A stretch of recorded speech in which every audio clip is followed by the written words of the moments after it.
शकतो इतका तो सामर्थ्यवान परमेश्वर आहे. 1000 वर्ष एका दिवसात तो आणू शकतो. सर्व काही करण्यासाठी समर्थ आहे आपला परमेश्वर. इतका ज्ञानी आहे, बुद्धी आहे, महासामर्थ्यवान परमेश्वर आहे.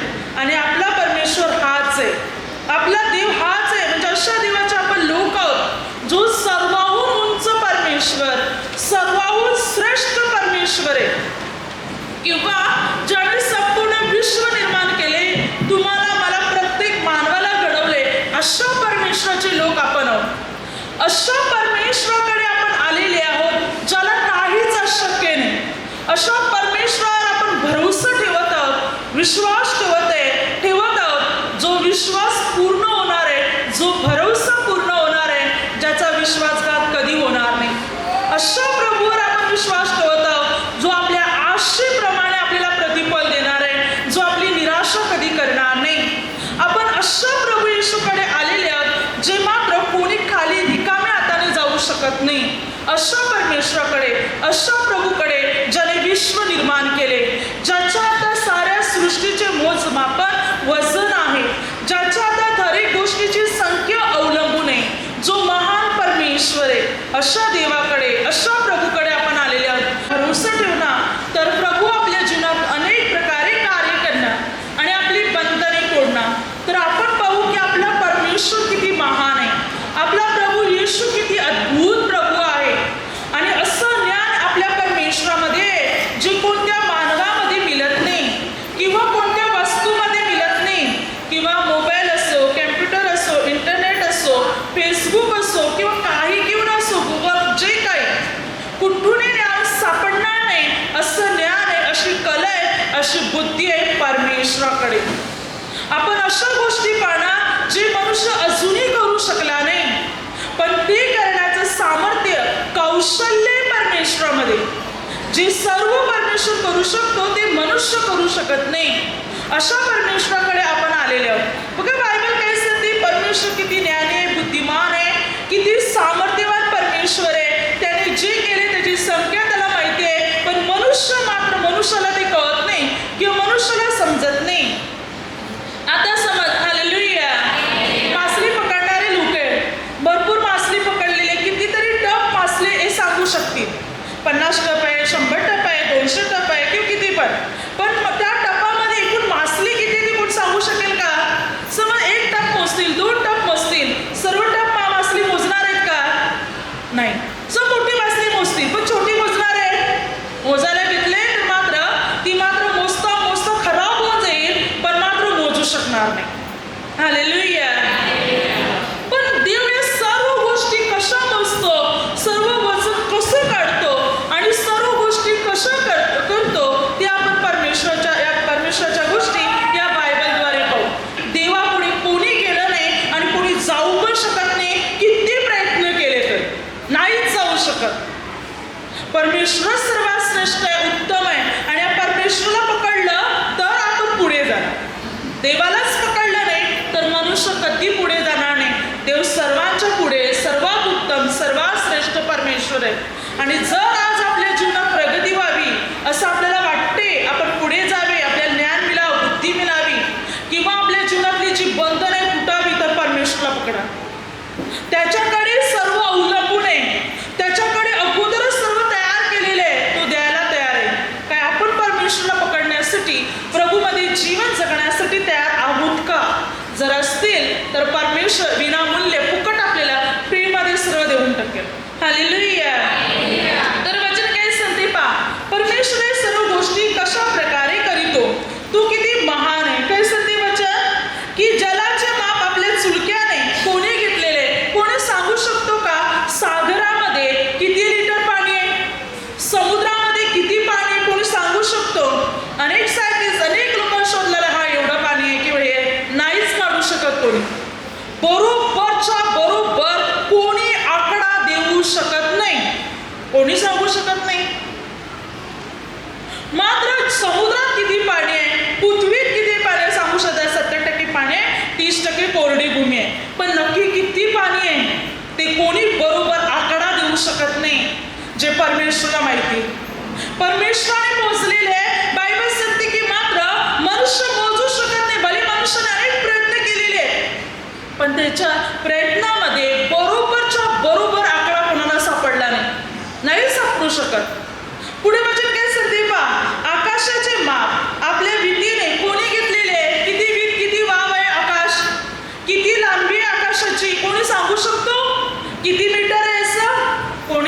शकत नाही. आकाशाचं माप किती आहे विधीने, हाताने किंवा मात्र इतर कशाने कोणी घेतलं नाही आणि घेऊ पण शकत नाही की आकाशाचं माप किती आहे. पण देवाला माहिती आहे, देवाने आकाशाचं माप ठरवले, कारण त्यानेच तर आकाश बनवले. पुढे बायबल सांगते, पृथ्वीची धूळ मापाने कोणी मापिली आहे. पृथ्वीची धूळ मापाने कोणी मापिली आहे? कोणीच नाही. या पृथ्वीमध्ये इतकी धूळ आहे, माती आहे, कोणी मोजली नाही आणि मोजू पण शकत नाही.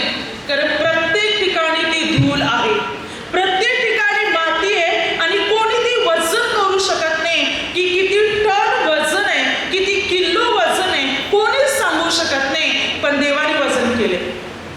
देवाला माहिती आहे पृथ्वीवर किती टन माती आहे, किती वजन आहे, किती किलो आहे, हे परमेश्वराला मात्र माहिती. पुढे बायबल सांगते, डोंगर काट्याने व टेकड्या तराजूने कोणी तोललेले आहेत. काय कोणी असं तराजू बनवले का की ज्या तराजूमध्ये आपण डोंगर तोलू शकतील, वजन करू शकतील? डोंगर उचलून त्या तराजू ठेवण्याचं सोडूनच द्या, त्या डोंगराला हलवू पण शकत नाही. डोंगर फोडून फोडून काढावे लागतात. बायबल सांगते, काय कोणी डोंगराचं वजन काढले का? सांगू शकतात, हा डोंगर इतकं टन वजन असेल, याच्यामध्ये इतके दगड आहे, हा पर्वत इतकं टन वजन असेल. पण बरोबरच्या बरोबर आकडा कोणच काढू शकत नाही. देवाने प्रत्येक डोंगराचं वजन ठरवलेलं आहे, प्रत्येक पर्वताचं वजन त्याने ठरवलेलं आहे. प्रत्येक डोंगर किती टन वजन आहे, प्रत्येक पर्वत किती टन वजन आहे, हे परमेश्वराला माहिती आहे. मनुष्य नाही करू शकत, असमर्थ आहे मनुष्य. अनेक गोष्टीमध्ये तो असमर्थ ठरतो, अनेक प्रयत्न करतो देवाच्या पुढे जाण्याचा की मी देवाहून श्रेष्ठ आहे, देवाच्या पुढे जाईल. नाही जाऊ शकत, किती प्रयत्न केले तरी. परमेश्वर सर्वात श्रेष्ठ आहे, उत्तम आहे, महान परमेश्वर आहे. त्याने डोंगराचे वजन काढले, पर्वताचं, हर एक वस्तूचं, हर एक गोष्टीचं वजन त्याने काढलेलं आहे. सर्व गोष्टी त्याच्या हातामध्ये. म्हणून बायबल काय सांगते, परमेश्वराच्या आत्म्याचे नियमन कोणी केले? त्याचा मंत्री होऊन त्याला कोणी शिकवलेले आहे? कोण देवाचा मंत्री बनू शकतो?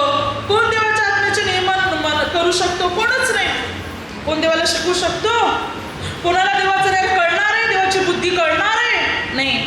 देवच सर्व मानवाला शिकवतो, मनुष्य देवाला शिकू शकत नाही. सर्व ज्ञान परमेश्वरापासून आहे. पण हल्ली मनुष्य देवाला शिकवायला निघालेला आहे. कोणताच मनुष्य देवाला शिकू शकत नाही. देवच सर्वांना शिकवतो. परमेश्वर ज्ञानी आहे, बुद्धिमान आहे, समर्थ परमेश्वर, सामर्थ्यवान परमेश्वर आहे. म्हणून कोणी देवाला शिकू शकत नाही. पुढे बायबल काय सांगते पहा, त्याने कोणाला मसलत विचारली, सन्मार्गाविषयी समज देऊन त्याला कोणी शिक्षण दिले, त्याला कोणी ज्ञान शिकविले, स्तुत्यतेचा मार्ग त्याला कोणी दाखवला? कोणत्याच माणसाने नाही. देवाला कोणी मार्ग दाखवलाय का? कोणी देवाला समज दिली का? नाही. देवच तर मानवाला समज देतो. देवाचा मूर्खपणा सुद्धा माणसाच्या ज्ञानाहून श्रेष्ठ आहे, तर देवाचं ज्ञान किती श्रेष्ठ असणार. परमेश्वर ज्ञानी आणि बुद्धिमान परमेश्वर आहे, अद्भुत परमेश्वर आहे. या परमेश्वर पित्याला, प्रभूला कोणी शिकू शकत नाही. बघा, आपण बायबलमध्ये पाहतो, योहान 7 अध्यायामध्ये मात्र वचन काय सांगते पहा की प्रभूविषयी लोक कुरकुर करत आहे. कोणती कुरकुर? वचन काय सांगते पहा, यहुदी लोक कुरकुर करू लागले. योहान 7:15, शिकल्या वाचून याला विद्या कशी आली? प्रभू कोणत्या माणसाकडे शिकायला गेले नव्हते, कोणत्या गुरुने प्रभूला शिकवले नव्हते. मग यहुदी लोक म्हणत आहे, जे मात्र त्याने प्रभूला पाहिलं होतं, तिथे लहानाचे मोठे प्रभू झाले होते, म्हणजे मनुष्य बनून जगात आले होते, तरी कोणत्या मनुष्याकडे शिकले नव्हते. मग शिकल्या वाचून याला विद्या कशी आली? हालेलुया. एवढं ज्ञान, इतकी बुद्धी, इतकी समज याच्यात आली कुठून? कोणत्या माणसाने याला शिकवलं नाही. हे या यहुदी लोकांना पण माहिती होतं. बघा, प्रभू येशू मनुष्य बनून जगात आला, तरी मनुष्याकडून शिकला नाही, तर देव असून तो मनुष्याकडून का शिकेल? हालेलुया. हालेलुया. मनुष्य बनून आला तरी प्रभू कोणाकडून शिकले नाही? पित्याकडून शिकले. शिकल्या वाचनाला विद्या आली कशी? प्रभूने लिहिलं, वाचलं किंवा मात्र शिकवलं, सर्व काही केलं. कारण प्रभू आपल्या पित्यापासून शिकवतो, ते मनुष्यापासून नाही. कोणता मनुष्य देवाला शिकू शकत नाही. प्रभू महान आहे, ज्ञानाने बुद्धीने भरलेला परमेश्वर, जो इतरांना ज्ञान आणि बुद्धी देतो, समज देतो, इतका महान आहे आपला परमेश्वर. म्हणून बायबल सांगते, बा त्याच्या हिशोबी राष्ट्रे पोहऱ्यातल्या जलबिंदू समान, तराजूतल्या रंजा समान आहे. पा दिपितो, धुलीच्या कणासारखी उचलितो. काय सांगते बघा वचन. वचन सत्याच्या हिशोबी राष्ट्रे पोहऱ्यातल्या जलबिंदू. पोहरा म्हणजे काय बघा, हल्ली अनेक लोक नाही वापरत. पूर्वी वापरायचे विहिरीतून, काही आता हल्ली वापरत असतील थोडेफार. विहिरीतून पाणी जो काढतात, एक डब्बा असतो ज्याला पोहरा म्हणतात, जो ज्याच्यातून विहिरीतून पाणी काढतात आणि मग हंडे वगैरे त्याच्याने भरले जातात, त्याला पोहरा म्हणतात. तर वचन काय सांगते, पोहरातल्या जलबिंदू सारखे राष्ट्र आहे. म्हणजे त्या पोहऱ्यामध्ये पाण्याचा एक थेंब, एका थेंबासारखं हे जग, हे राष्ट्र देवापुढे आहे. पोहऱ्यातल्या जलबिंदू सारखं सारं जग परमेश्वरापुढे आहे. हालेलुया. तो त्या राष्ट्रात पोहऱ्यातल्या जलबिंदू समान मात्र लेखितो, तराजूतल्या रंजा समान. वचन काय सांगते, तराजूतल्या एखाद्या मातीच्या धुलीच्या कणा समान. तराजूमध्ये एखादा मातीचा धुलीचा कण आहे, तसे राष्ट्र देवाच्या दृष्टीपुढे मातीच्या कणासारखे. मग देव किती मोठा आहे विचार करा. देवापुढे मातीचा कण, म्हणजे आपल्या पुढे कसा धुलीचा कण एकदम लहानसा दिसतो, तसे राष्ट्र देवाच्या डोळ्यापुढे धुलीच्या कणासारखे दिसतात. Hallelujah, hallelujah. सर्व गोष्टी मात्र वचनसत्य धुलीच्या कणासारखे आहेत. लबून जळण्यास पुरावायचा नाही, त्यावरील वरपाश होमास पुढे पडावायचे नाही. सर्व राष्ट्र त्याच्या पुढे काहीच नाही. त्याच्या हिशोबी ती अभाव व शून्यता याहूनही कमी आहे. काय सांगते, देवाला यज्ञासाठी गुरे ढोरे शेटरे मेंढरे सर्व कमी पडतील, पुरणार नाही. इतका मोठे की साऱ्या जगातली मेंढरे गुरे ढोरे शेटरे मेंढरे सर्व आणली तरी ती कमी पडतील. साऱ्या पृथ्वीतले, मग विचार करा तो किती मोठा आहे, किती महान आहे. संपूर्ण जग, राष्ट्र, पृथ्वी सर्व देवाच्या दृष्टीने शून्यापेक्षाही कमी आहे. शून्यापेक्षा पण कमी आहे. जी मात्र ज्याला काही अर्थ नाही, अशा गोष्टी मात्र देवाच्या दृष्टीने या पृथ्वीतल्या आहेत. मग विचार करा, तो किती महान परमेश्वर आहे, किती ज्ञानी परमेश्वर आहे, किती सामर्थ्यवान परमेश्वर आहे, की त्याच्या दृष्टीने हे जग, ही पृथ्वी मातीच्या कणासारखे आणि शून्यापेक्षा कमी आहे. मग किती महान आहे याच्यावर आपल्याला अंदाज कळतो. म्हणून वचन काय सांगते 18 वचनात, तुम्ही देवाला कोणाची उपमा द्याल, त्याच्याशी कोणती प्रतिमा लावून पाहाल. कोणती प्रतिमा आहे, कोणती मूर्ती आहे, कोणती वस्तू आहे ज्याची तुलना परमेश्वराबरोबर होईल. कोण सांगू शकतो देवाचं असं रूप आहे, देवाचा चेहरा असा आहे. कोणत्या मूर्ती बरोबर, कोणत्या प्रतिमे बरोबर तुम्ही देवाला मात्र योग बरोबर लेखू शकता, त्याची तुलना करू शकता? कशा बरोबर पण नाही. तो इतका महान, इतका सामर्थ्यवान आहे की त्याची तुलना कशा बरोबर पण होऊ शकत नाही. इतका तो महान आहे आपला परमेश्वर पिता, इतका तो अद्भुत परमेश्वर पिता आहे, जो आत्म्याच्या द्वारे आपल्या प्रतीकात वस्ती करीतो. जो महान परमेश्वर आहे, जो अद्भुत परमेश्वर आहे. आणि या प्रभूकडे आपण आलेले आहोत आणि खरोखर जर विश्वासाने प्रभूकडे आपण वळाले, पूर्ण भरोसा त्याच्यावर ठेवला, तर तो आपली सारी बंधने तोडणार, सर्व समस्यातून, सर्व संकटातून आणि सर्व निराशेतून मात्र तो आपल्याला पूर्ण रीतीने मुक्त करणार. कारण सर्व अधिकार परमेश्वराच्या हातात आहे. पुढे वचन काय सांगते बघा. वचन सांगते की मात्र त्याच्यामध्ये 40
मग विचार करा, देव किती मोठा आहे, किती महान आहे आपला परमेश्वर, की या सर्व गोष्टी त्याच्याकडे भुसाप्रमाणे, अगदी धुलीच्या कणाप्रमाणे अगदी शून्य आहेत, ज्याला काही अर्थ नाही. इतका महान आहे. म्हणून प्रभू म्हणतो, तुम्ही कशाची तुलना माझ्या समोर करू शकत नाही, इतका मी महान परमेश्वर आहे.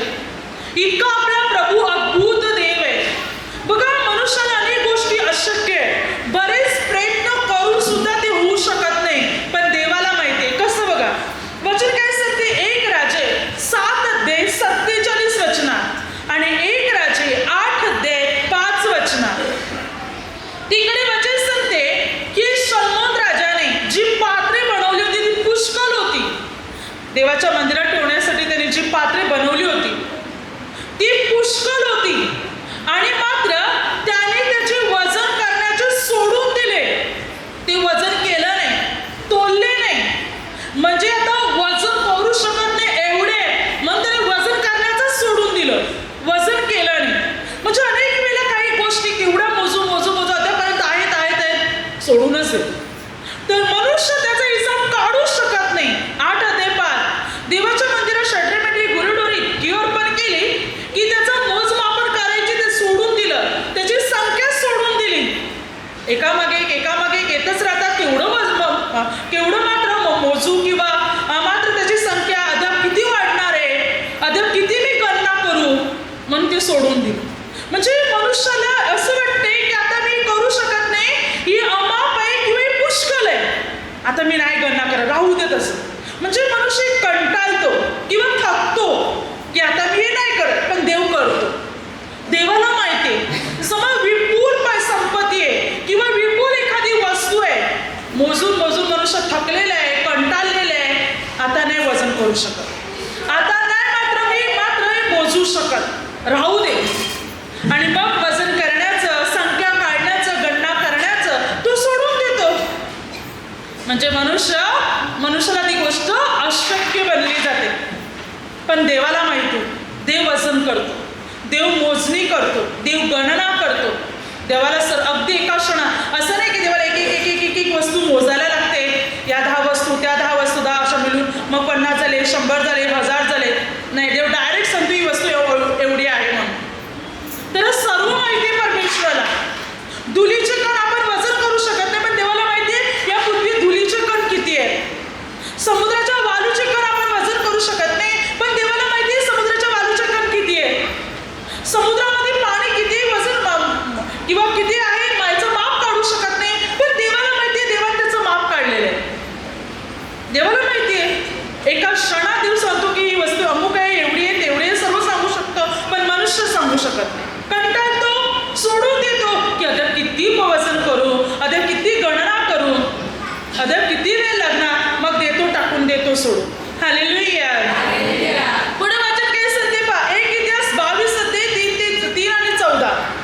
दावीद पण म्हणतो, मी देवाच्या मंदिरासाठी पित्तल आणि लोखंड, तो काय म्हणतो, अपरिमित म्हणजे ज्याची गणना मोजणी करू शकत नाही, एवढं जमा करून ठेवले. दावीद पण त्याची संख्या काढू शकला नाही, दावीद पण त्याची गणना करू शकला नाही. एवढा देवाच्या आत्म्याने भरलेला होता तरी पण नाही करू शकला.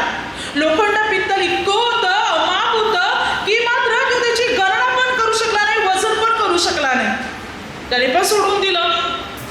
पुढे वचन काय सांगते पहा, योशुआ 22 अध्यायामध्ये ज्या परमेश्वर पित्याने इस्रायल लोकांना मिस्र देशातून बाहेर काढलं, आता कनान देशात जाणार होते. योशुआने त्यांना त्यांचे देश वाटून दिले होते.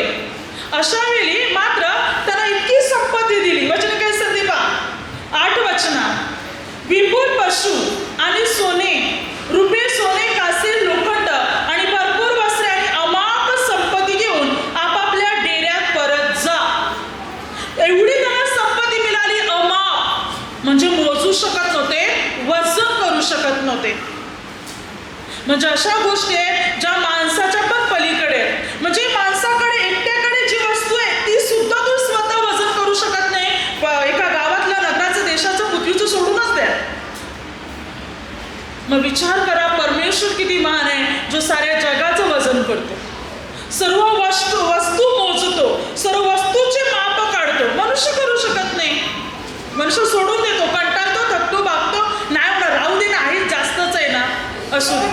Hallelujah, hallelujah. नाही करू शकत मनुष्य अनेक प्रयत्न करून सुद्धा, पण देव करू शकतो. अनेक वेळा आता फोनच्या द्वारे, कॅल्क्युलेटरच्या द्वारे मात्र हिसाब करतात, त्याचा हिसाब केवढा, तेवढा त्याचा हिसाब केवढा, अगदी मात्र मोठाच्या मोठा हिसाब करू शकतात. जसं की मात्र काही वस्तूचा, काही गोष्टीचा त्या कॅल्क्युलेटरच्या मदतीने. पण ते बिघडले तर, कॅल्क्युलेटर बिघडले तर मात्र ते त्याच्याद्वारे मात्र हिसाबही करू शकत नाही. अनेक वेळा त्याद्वारे हिसाब सुद्धा चुकीचा निघतो. किंवा अशा अनेक गोष्टी आहेत ज्याचा हिसाब मनुष्य अगदी मशिनीच्या द्वारे, कॅल्क्युलेटरच्या द्वारे, मोबाईलच्या द्वारे किंवा इतर अनेक कोणत्याही गोष्टीच्या द्वारे पण करू शकत नाही. अशाही गोष्टी या पृथ्वीत आहेत ज्याचं मोजमापन मनुष्य करू शकत नाही, ज्याच्या मोजमापन कोणत्या मशिनी करू शकत नाही, कोणत्या गोष्टी मात्र त्या तोलू शकत नाही, वजन करू शकत नाही. अशा गोष्टी या पृथ्वीत आहेत ज्याच्यावर फक्त परमेश्वराला अधिकार आहे. फक्त परमेश्वर करू शकतो, ना मशिनी ना मनुष्य, कोणच करू शकत नाही. हालेलुया. कारण तो महान परमेश्वर आहे, कारण तो अद्भुत परमेश्वर आहे. तो सर्व काही करू शकतो, कारण सर्व अधिकार त्याच्या हातात आहे. बायबल काय सांगते पहा, वचन सांगते की मात्र स्तोत्रसंहिता 78 अध्याय 27, परमेश्वर पित्याने इस्रायल लोकांना जे मांस दिलं होतं, लावी पक्षी दिले होते. वचन सांगते देवाने त्यांच्यावर धुलीच्या कणासारखा मांसाचा आणि पक्ष्यांचा वर्षाव केला होता. धुलीचे कण आणि समुद्राच्या वालूच्या कणासारखं देवाने त्यांना मांस दिलं. केवढं मांस दिलं होतं? धुलीचे कण आणि मात्र रेतीचे कण, वालूचे कण, या कणासारखं देवाने इस्रायल लोकांना मांस दिलं होतं. गणना 11 अध्याय, जे कोणी मोजू शकलं नाही. जेव्हा इस्रायल लोकांना मांस खायची चव आली, मांस हवं होतं, देव म्हणतो एवढं मी मांस तुम्हाला देईन की महिनाभर खात राहतील, नाकातून शिसारी येईपर्यंत खात राहतील. एवढं तुम्ही मांस खातील, एवढं मांस देणार आहे मी तुम्हाला. आणि एवढं मांस देवाने दिलं की एक दिवसाची मजल पुढे चालून जातील, एक दिवसाची मजल मागे चालून जातील. इथपर्यंत मटण मासच पडलं गेलं. आणि वचन काय सांगते, एवढं इतकं परमेश्वर पित्या त्यांना मांस दिलं की 2 हात उंचीचा थर जमला. 2 हात उंचीचा थर, 2 हात उंचीचा थर, एवढं मटण सर्व बाजूने मांस पडलं गेलं. एवढं मटण विकणाऱ्या व्यक्तीने कधी पाहिलं नाही, आयुष्यात एवढं विकलं नाही. एवढं मांस की ज्याचं वजन करू शकत नव्हते, तोलू शकत नव्हते, मोजू शकत नव्हते. कितीतरी टन वजन असणार. विचार करा, एक दिवस मात्र पुढे चालून जातील, एक दिवस मागे चालून जातील, इथपर्यंत मांस. एवढं मटण, इतकं मांस देवाने मात्र त्यांना दिलं की 24 तास पुढे चालून जातील, 24 तास मागे चालत जातील. सर्व बाजू भले इस्रायल लोक इकडे, पण मांस पडले, एक दिवसपर्यंत चालून जातील त्या ठिकाणापर्यंत, मागे आणि पुढे. आणि सर्व आजूबाजू सर्व 2 हात उंचीचा थर जमलाय मटणाचा, मांसाचा. विचार करा, देवाने मातीच्या, धुलीच्या कणासारखं, रेतीसारखं, समुद्राच्या वालूसारखं देवाने त्यांना लावे पक्षी दिले आणि मांस दिले. एवढे पक्षी होते तरी कुठे? हालेलुया. की देवाने एवढे पक्षी एकत्र बोलावले आणि ताबडतोब त्या सर्वांना मांस देऊन टाकलं. Hallelujah, hallelujah. म्हणजे देव असं काही करू शकतो ज्याचा विचार पण आपण करू शकत नाही. इतकं काही करू शकतो परमेश्वर. आणि ते किती टन वाजवलं तर फक्त देवाला माहिती आहे, मनुष्याला पण नाही. हालेलुया. पुढे वचन काय सांगते पहा, योग 38 अध्याय 37 वचनात, कोणाला आपल्या बुद्धीत सामर्थ्याने मेघाची हजेरी घेता येते? कोणाला आपल्या बुद्धीने आकाशातल्या मेघांची हजेरी घेता येते का? कोण आकाशातले मेघ ढग मोजू शकतो? कोणच नाही. मेघ जाताना दिसतात आपल्याला, पण कोण मोजणार? हा इतके झाले, तिथे तितके आहे, तिथे इतके आहे, हा एवढे झालेले आहेत. कोण सांगू शकतो? कोणच नाही. कोणाला आकाशाच्या म्हणजे आकाशामध्ये असलेल्या मेघांची गणना करता येत नाही. किती मेघ आकाशात आहेत कोणीच सांगू शकत नाही.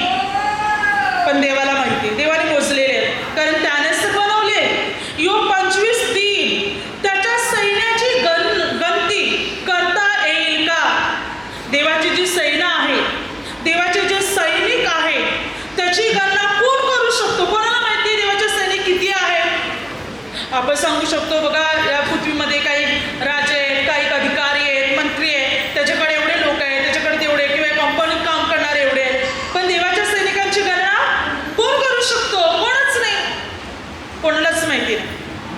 देवाची सेना किती आहे, देवाचे सैनिक किती आहे? इर्म्या 33:22, आकाश सैन्याची गणती करवत नाही, समुद्राच्या वालूचे माप करवत नाही. खरोखर कोणाला आकाशाच्या सैन्याची गणना करता येणार नाही आणि वालूचे माप कोणाला काढता येणार नाही, त्याचे वजन कोणाला करता येणार नाही किंवा ते मापता येणार नाही, कोणालाच नाही. हे फक्त परमेश्वराला जमते, कारण त्यानेच सर्व काही केले, त्यानेच सर्व बनवलेलं आहे, तो सर्व मोजतो. म्हणून स्तोत्रसहित 147:4 परमेश्वर ताऱ्यांची गणती करीतो, त्या सर्वांना त्यांची त्यांची नावे देतो. काय सांगते? परमेश्वराने ताऱ्यांची मोजणी पण केली. रात्रीच्या वेळी जेव्हा आकाशात तारे येतात, मोजायला लागा. बघा, आपण मोजू शकतो का? विसरून जाणार. थोडी मोजणार, मग विसरून जाणार. संपूर्ण आकाशात तारे पसरलेले आहेत. कोण तारे मोजू शकतो? कोणच नाही. पण देवाला माहिती आहे आकाशात किती तारे आहेत. देवाने तारे पण मोजलेले आहेत. सर्व तारे देवाने निर्माण केले आहेत, देवाला सर्व माहिती आहे. अगदी मनुष्य ज्या वस्तू बनवतो, भरपूर करतो, त्या स्वतःच्या वस्तू पण तो मोजू शकत नाही. तो समुद्रातली मासे पकडतो, मासली पकडतो, ती पण तो सर्व मोजू शकत नाही.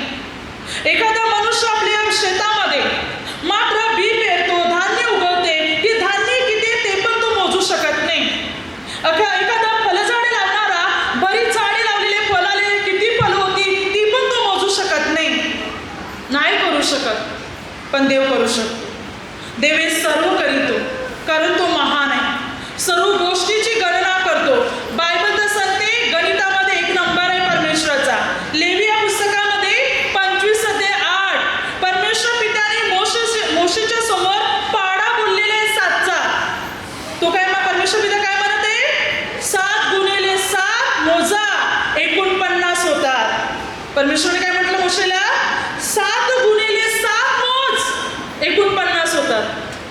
देवाने पाडा पण बोललेला आहे. सांगतात ह्या माणसाने याचा शोध लावला, गणिताचा, याचा त्याचा. देवाने अगोदरच पाडे बनवले. 7 49. Hallelujah, hallelujah. बघा, सर्व विषयामध्ये मुलं शाळेत शिकतात. सर्व विषयामध्ये मात्र 2 विषय महत्त्वाचे असतात. एक असतो गणिताचा आणि दुसरा असतो इंग्लिशचा. त्याच्यापेक्षा सर्वात मोठा विषय आहे एक गणिताचा विषय, की माणसाला सर्व बेरीज, हिसाब किताब या सर्व गोष्टी आल्या पाहिजे, या समजल्या पाहिजे. कारण गणिताच्या बाबतीत पाहिलं तर कुटुंबापासून, संसारापासून, धंद्यापासून, व्यवसायापासून किंवा अनेक गोष्टी, भले त्याची नोकरी, कामधंदा, या सर्वांसाठी तो उपयोगी पडते गणित हा विषय, की त्याला सर्व गोष्टीची बेरीज. बघा, अनेक लोक असे शिकलेले नाही पण बरोबर अनेक गोष्टीची बेरीज करतात, हिसाब सांगतात, कारण ते परमेश्वराचं ज्ञान आहे. या गोष्टीची फार गरज असते व्यवसाय करायला, धंदा करायला, कुटुंबासाठी, हर एक गोष्टीसाठी. पैसे संपायचे, वस्तू खरेदी करायची आहे, काही वस्तू विकायची आहे, काही सामान आहे, सर्वांसाठी गणिताची गरज असते. ही बेरीज गणित आलंच पाहिजे माणसाला, तरच हे सर्व गोष्टी कळणार आणि समजणार. मग तो शिकलेला असो, न शिकलेला, शाळेत गेलाय नाही गेलाय, पण त्यालाही मात्र बेरीज वजबाकी आलीच पाहिजे, समजलं पाहिजे. मग घर, संसार, धंदा कसं चालवणार तो? आणि पहिलं ज्ञान परमेश्वरामध्ये, हेच तर ज्ञान परमेश्वर मानवाला देतो. म्हणून देवाने सर्व गोष्टीची गणना करून ठेवले, मोजमापन केले, डायरेक्ट पाडाच बोललेले देवाने 7चा. Hallelujah, hallelujah. इतका बुद्धिमान आहे आपला परमेश्वर, की मोठ्याच्या मोठ्या संख्येची गणना करणारा परमेश्वर आहे, जे माणसाला अशक्य आहे, जे मनुष्य करूच शकत नाही, किती प्रयत्न केले तरी करू शकत नाही, ते ज्ञान परमेश्वराकडे. हालेलुया. तो सर्व गोष्टीची मोजणी करतो, सर्व गोष्टी मात्र तो मोजतो, कारण तो महान परमेश्वर आहे, त्याला सर्व माहिती आहे. मत्ती 10:30 तुमच्या डोक्यावरचे सर्व केस देखील मोजलेले आहे. प्रभूने आपले सर्व डोक्याचे केस मोजले, जे आपण मोजू शकत नाही, मोजायला गेले तर विसरतील. मुखाच्या डोक्याला एवढे केस आहेत, एवढे नाही सांगू शकत कोणी. बरोबर आकडा कोणालाच देता येत नाही, कोणाला विसरून जाणार. आणि प्रत्येकाच्या डोक्याला सारखेच केस असं नाही, कमी जास्त आहे. आणि फक्त प्रभूला माहिती आहे. त्याने आपल्या डोक्याचे सर्व केस देखील मोजले आणि ते पण प्रत्येक माणसाचे मोजल्या, एकाच व्यक्तीचे असं नाही. या जगात जितके लोक आहेत त्या सर्वांच्या डोक्याचे केस त्यांनी मोजलेले आहेत. माहिती आहे प्रभूला प्रत्येक माणसाच्या डोक्याला किती केस आहेत ते. आपण आपल्या मुलाबाळांना जन्म दिले पण आपल्या मुलाबाळाचे केस आपण मोजू शकत नाही, पण त्याने आपल्याला जन्म दिलाय, त्याने मोजलेले आहेत. हालेलुया. कारण खरा बाप तोच आहे. हालेलुया. परमेश्वराने सर्व गोष्टीचे मोजमापन केलेले आहे. म्हणून इर्मिया 31:37 परमेश्वर म्हणतो, आकाशाचे मापन करणे व खाली पृथ्वीच्या पायाचा ठाग लावणे हे साध्य आहे का? जर तुम्हाला हे साध्य झालं तरच इस्रायल लोकांना, यहुदी लोकांना, माझ्या लोकांना मी माझ्या पुढे नष्ट करेन. जर तुम्हाला साध्य झालं तर, जर कोणाला साध्य असेल तर आकाशाचे माप करणे, पृथ्वीचा ठाग लावून, पायाचा ठाग लावणे, खोली मोजणे, जर कोणाला हे करता आलं तर इस्रायल नष्ट होईल, तर यहुदी नष्ट होतील. पण इस्रायल आजी आहेत, यहुदी आजी आहेत, देवाचे लोक आजी विश्वासू लोक या जगात आहेत. कारण कोणाला माप काढता आलं नाही. या वचनावरूनच आपल्याला कळते की अद्यापर्यंत कोणी आकाशाचा, पृथ्वीचं नीट बरोबर माप काढूच शकलं नाही. जर परमेश्वर म्हणतो जर तुम्ही काढलं तर इस्रायल नष्ट होईल, तर यहुदी नष्ट होईल, माझी प्रजा नष्ट होईल. पण अद्याप कोणी काढलं नाही, म्हणून आजी देवाचे लोक आहेत. हालेलुया. हालेलुया. कारण ते कोणालाच काढता येऊ शकत नाही. सर्व गोष्टीचा अधिकार परमेश्वराच्या हातामध्ये आणि तोच सर्व गोष्टी करतो. म्हणून वचन काय सांगते पहा, बायबल सांगते की मात्र स्तोत्रसंहिता पुस्तकात 71:15 माझे मुख तुझ्या न्यायपरायणतेचे आणि तू सिद्ध केलेल्या तारणाच्या कृत्याचे दिवसभर वर्णन करेन, त्यांची संख्या मला कळत नाही. काय सांगते वचन? वचन सांगते, स्तोत्रग्रंथ म्हणतो की देवा तू माझ्यावर इतके उपकार केलेत, माझ्यासाठी इतकं कार्य केलेलं आहे, मी दिवसभर त्याचं वर्णन करतो तरी मी त्याची संख्या मोजू शकत नाही. तरी मला त्याची संख्या कळत नाही की नक्की किती चमत्कार तू माझ्यासाठी केले, तू किती कृत्य माझ्यासाठी केले. दिवसभर मी वर्णन करतो, देवाने हे कार्य केले, देवाने ते कार्य केले, हे काम केले, हा चमत्कार केले, हे कृत्य केले. मी दिवसभर वर्णन करतो पण तरी मला मोजता येत नाही, तरी त्याची संख्या मला कळत नाही. एवढे सारे कृत्य प्रभू तू केलेले आहेत. म्हणजे तो मोजत होता, तो विचार करत होता, त्याने प्रयत्नही केला पण तरी त्याला संख्या कळली नाही देवाच्या कृत्याची, देवाच्या कार्याची, देवाच्या चिन्ह चमत्काराची. प्रयत्न केला होता तरी प्रयत्नाला यश आले नाही, त्याला संख्या काढताच आली नाही स्तोत्र ग्रंथाला. हालेलुया. तो पण नाही संख्या काढू शकला. कारण बायबल सांगते परमेश्वराच्या गोष्टीची संख्या कोणालाच काढता येणार नाही, ती फक्त परमेश्वराला आहे. पण योहान 21:25 मध्ये योहान काय म्हणतो, प्रभू येशूने 3 वर्षात जे चमत्कार केले आहेत, अद्भुत कृत्य केलेले आहेत, लोकांचे जे रोग वगैरे बरे केलेले आहेत, एवढी कृत्य प्रभूने केलेली आहे की जर ती पुस्तकात एक एक लिहिली तर तेवढी सारी पुस्तके, म्हणजे एवढी सारी पुस्तके बनतील की या जगात मावणार नाही. एखाद्या कपाटात, एखाद्या रूममध्ये, एखाद्या नगरात, एखाद्या गावात नाही, साऱ्या जगात मावणार नाही. 3 वर्षाचे कृत्य, जास्त पण नाही. प्रभूने 3 वर्षाचे कार्य केलं, जो चमत्कार घडवले प्रभू येशूने, ते 3 वर्षाचा कार्य याचे एक एक लिहिले तर साऱ्या जगात पुस्तकं मावणार नाही, एवढी सारी. मग हजारो वर्षापासून परमेश्वर जे चमत्कार करत आलेले, जे चिन्ह घडवत आले, विचार करा ते किती असते. हालेलुया. हालेलुया. इतकी सारी कृत्य, चिन्ह, चमत्कार परमेश्वराचे, ज्याची संख्या परमेश्वराला माहिती आहे पण अद्यापर्यंत माणसाला माहिती नाही. मनुष्याने त्याचा शोध लावलाच नाही, लावू शकत नाही, अद्यापर्यंत कोणाला माहिती नाही.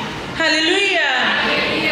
कारण सर्व गोष्टी परमेश्वराच्या स्वाधीन आहेत आणि सर्व गोष्टी परमेश्वराला मात्र माहिती आहेत, कारण त्याने सर्व गोष्टीची तुलना केली. म्हणून बघा, अब्राहम, इसाक, याकोब या तिघांना कोणता आशीर्वाद दिला होता देवाने? परमेश्वराने त्याला म्हटलं होतं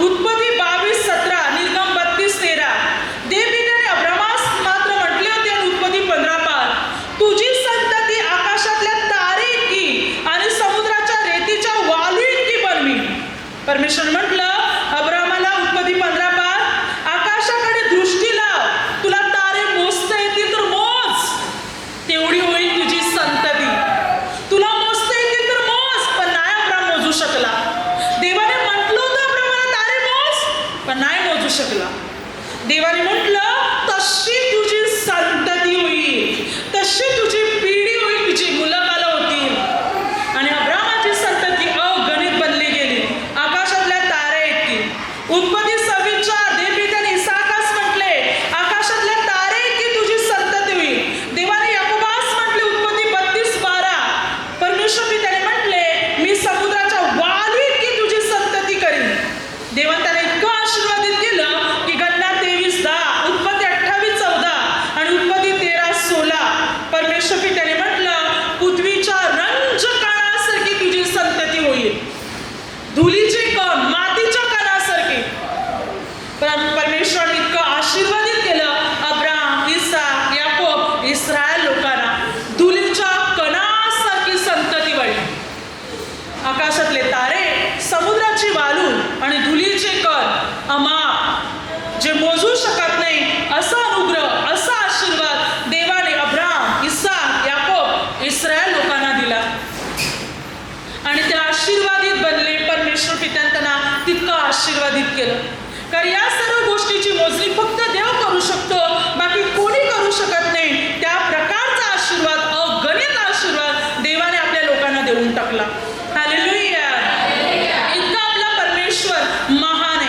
म्हणून बायबल सांगते योग 14:16 आणि 31:4 देवपिता आपली पावलं पण मोजतो.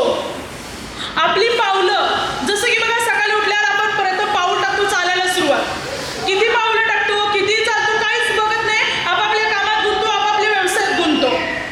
एका दिवसाला आपण हजारो लाखो वारी पावले एका दिवसाला टाकतो.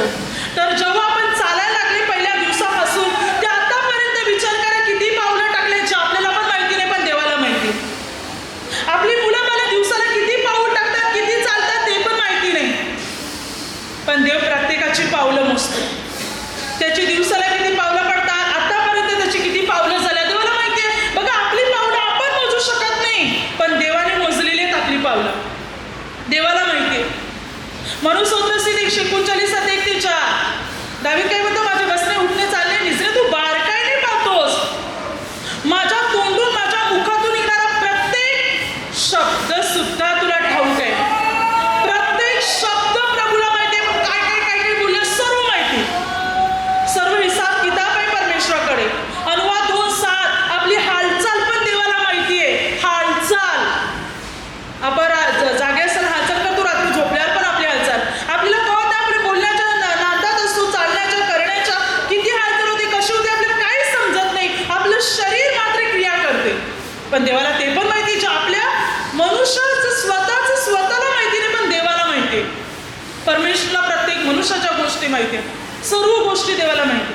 Hallelujah, hallelujah. दावीद तर म्हणतो स्तोत्रसंहितामध्ये 56:8 तू माझे आसवे पण मोजलेले आहेत, बुल्लीत भरून ठेवलेले आहेत. मी किती वेळा रडले ते पण प्रभू तुला माहिती आहे. काय म्हणतो दावीद, काय म्हणतो माझी भटकण्याची ठिकाणे तू मोजलेली आहेत. कोणकोणत्या ठिकाणी मला भटकावं लागलं प्रभू तुला माहिती, पण मला माहिती नाही, मी विसरलो. माझ्या जीवनात आलेली संकटे मी मोजली नाही, मी सांगू शकत नाही इतकी आली, पण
शकत नाही.